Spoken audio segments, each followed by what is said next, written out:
ದೇವನಹಳ್ಳಿ ಪಟ್ಟಣದ ಹಳೆ ತಾಲೂಕು ಕಚೇರಿ ರಸ್ತೆಯಲ್ಲಿರುವ ಶ್ರೀ ಸರ್ವಶಕ್ತ್ಯಾತ್ಮಕ ಚೌಡೇಶ್ವರಿ ದೇವಾಲಯದಲ್ಲಿ 13ನೇ ವರ್ಷದ ವಾರ್ಷಿಕೋತ್ಸವದ ಅಂಗವಾಗಿ ವಿಶೇಷ ಪೂಜಾ ಕೈಂಕರ್ಯಗಳು ಭಕ್ತರ ಆಕರ್ಷಣೆಯ ಕೇಂದ್ರವಾಗಿವೆ.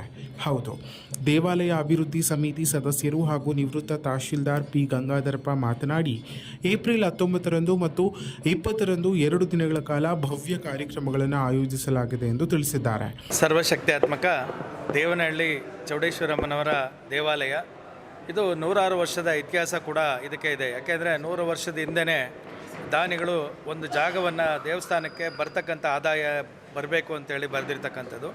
ಇದು ಕಾಕತಾಳೀಯವಾಗಿ 13 ವರ್ಷಗಳ ಹಿಂದೆ ಎಲ್ಲರ ಪ್ರಯತ್ನದಿಂದ, ಊರಿನ ಎಲ್ಲ ಸಹಕಾರದಿಂದ ಒಂದು ಪ್ರತಿಷ್ಠಾಪನೆ ಆಯಿತು. ಪ್ರತಿಷ್ಠಾಪನೆ ಆಗಿರ್ತಕ್ಕಂಥ ದಿನ ಅಕ್ಷಯ ತದಿಗೆ ಮಹಾದಿನ. ಆ ದಿನ ಬಹಳ ವಿಶೇಷವಾದ ಒಂದು ದಿನ. ಹೊರನಾಡು ಅನ್ನಪೂರ್ಣೇಶ್ವರಿ ತಾಯಿ ಕೂಡ ಅದೇ ಒಂದು ಗಳಿಗೆಯಲ್ಲಾಗಿರೋದ್ರಿಂದ ಇಲ್ಲಿ ಕೂಡ ಕೇವಲ 13 ವರ್ಷದಲ್ಲಿ ನಿರಂತರ ದಾಸೋಹಗಳು, ಮಗದೊಂದು ಅಲಂಕಾರಗಳು, ಅಮ್ಮನವ್ರಿಗೆ ಇದುವರೆಗೂ ಸುಮಾರು 1,500-2 ಸಾವಿರ ಅಲಂಕಾರಗಳು ಆಗಿರ್ಬೋದು. ಅಂದರೆ ಅಷ್ಟು ಆನಂದವಾದ ಅಲಂಕಾರಗಳು, ಅಲಂಕಾರ ಪ್ರಿಯೆ. ಅದರ ಜೊತೆ ಒಳಗಡೆ ಆ ತಾಯಿ ಬರೀ ದೇವನಹಳ್ಳಿ ಮಾತ್ರ ಅಲ್ಲ, ಬೆಂಗಳೂರು ಗ್ರಾಮಾಂತರ ಜಿಲ್ಲೆ ಮಾತ್ರ ಅಲ್ಲ, ಎಲ್ಲ ಬೇರೆ ಬೇರೆ ಜಿಲ್ಲೆಗಳಿಂದ, ರಾಜ್ಯಗಳಿಂದ ಚೌಡೇಶ್ವರಿ ದೇವಾಲಯವನ್ನು ಹುಡ್ಕೊಂಡು ಬಂದು ಅವರ ಕೋರಿಕೆಗಳನ್ನು ಈಡೇರಿಸ್ತಾ ಇರ್ತಕ್ಕಂಥ ಕರುಣಾಮಯಿ ತಾಯಿ. ಅಂತಹ ಒಂದು ತಾಯಿಯ 13ನೇ ವರ್ಷದ ಒಂದು ವಾರ್ಷಿಕೋತ್ಸವ ಮಹಾ ಸಮಾರಂಭ ಇದೇ 19-20 ದೇವನಹಳ್ಳಿ ಚೌಡೇಶ್ವರಿ ದೇವಾಲಯದಲ್ಲಿ ಮಾಡ್ತಾ ಇದ್ದೇವೆ.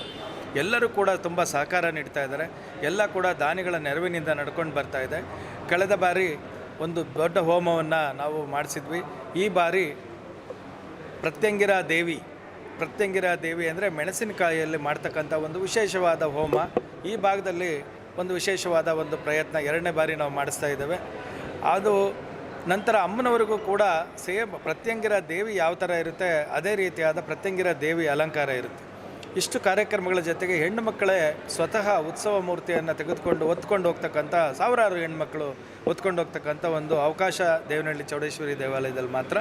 ಕಳೆದ 13 ವರ್ಷಗಳಿಂದ ಈ ದೇವಾಲಯಕ್ಕೆ ವಿವಿಧ ಜಿಲ್ಲೆಗಳಿಂದ ಭಕ್ತರು ಆಗಮಿಸ್ತಾ ಇದ್ದು, ಈ ವರ್ಷವೂ ಹೆಚ್ಚಿನ ಸಂಖ್ಯೆಯಲ್ಲಿ ಭಕ್ತರ ಆಗಮನ ನಿರೀಕ್ಷಿಸಲಾಗಿದೆ ಎಂದರು.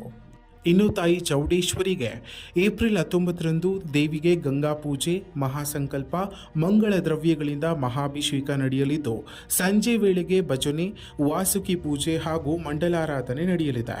ಏಪ್ರಿಲ್ 20ರಂದು ಪಂಚಾಮೃತಾಭಿಷೇಕ, ಸರ್ವದೋಷ ನಿವಾರಣಾ ಶಾಂತಿ ಪೂಜೆ ಹಾಗೂ ಲೋಕ ಕಲ್ಯಾಣಾರ್ಥವಾಗಿ ಪ್ರತ್ಯಂಗಿರಾ ಹೋಮ ನಡೆಯಲಿದ್ದು, ದೇವಿಗೆ ಪ್ರತ್ಯಂಗಿರಾ ದೇವಿಯ ಅಲಂಕಾರ ಮಾಡಲಾಗುತ್ತೆ.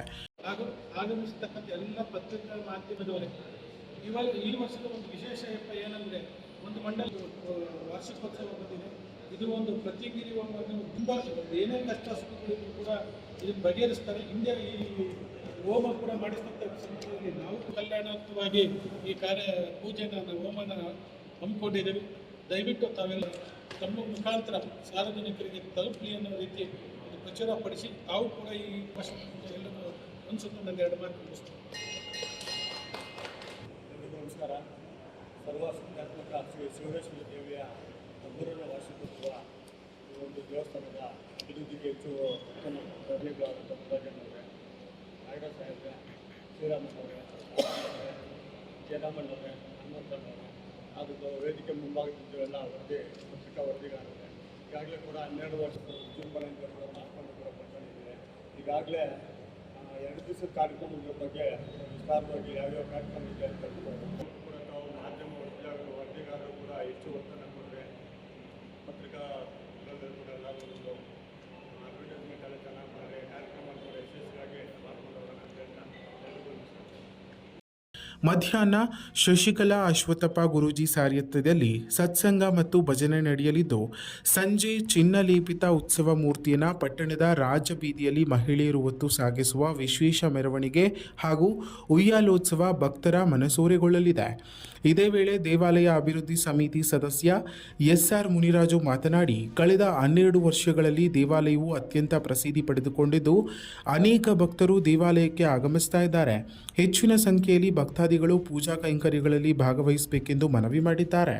ಈ ಸಂದರ್ಭದಲ್ಲಿ ಪುರಸಭೆ ಮಾಜಿ ಅಧ್ಯಕ್ಷ ಮುನಿಕೃಷ್ಣ ಸೇರಿದಂತೆ ದೇವಾಲಯ ಅಭಿವೃದ್ಧಿ ಸಮಿತಿ ಸದಸ್ಯರಾದ ಶ್ರೀರಾಮಯ್ಯ, ಪಾಪಣ್ಣ, ಪಿ ಜಯರಾಮ್, ಹನುಮಂತಪ್ಪ, ಗೋಪಿ, ಎಎಚ್ ನಾಗರಾಜ್, ತೇಜ್ ಕುಮಾರ್, ರಾಜಣ್ಣ ಹಾಗೂ ದೇವಾಲಯದ ಪ್ರಧಾನ ಅರ್ಚಕರಾದ ಮಂಜುನಾಥ ಶಾಸ್ತ್ರಿ ಸೇರಿದಂತೆ ಹಲವರು ಉಪಸ್ಥಿತರಿದ್ದರು. ಒಟ್ಟಿನಲ್ಲಿ ದೇವನಹಳ್ಳಿಯಲ್ಲಿ ನಡೆಯಲಿರುವ ಈ ಚೌಡೇಶ್ವರಿ ದೇವಿಯ ವಾರ್ಷಿಕೋತ್ಸವ ಭಕ್ತರಲ್ಲಿ ಆಧ್ಯಾತ್ಮಿಕ ಮನೋಭಾವನೆ ಹೆಚ್ಚಿಸುವುದರೊಂದಿಗೆ ವೈಭವಯುತ ಧಾರ್ಮಿಕ ಕಾರ್ಯಕ್ರಮವಾಗಿ ರೂಪುಗೊಳ್ಳುತ್ತಿದೆ. ಇನ್ನಷ್ಟು ಸ್ಥಳೀಯ ಮಾಹಿತಿಗಾಗಿ ನಮ್ಮ MMK ಯೂಟ್ಯೂಬ್ ಚಾನೆಲ್ನ ಸಬ್ಸ್ಕ್ರೈಬ್ ಮಾಡಿಕೊಳ್ಳಿ.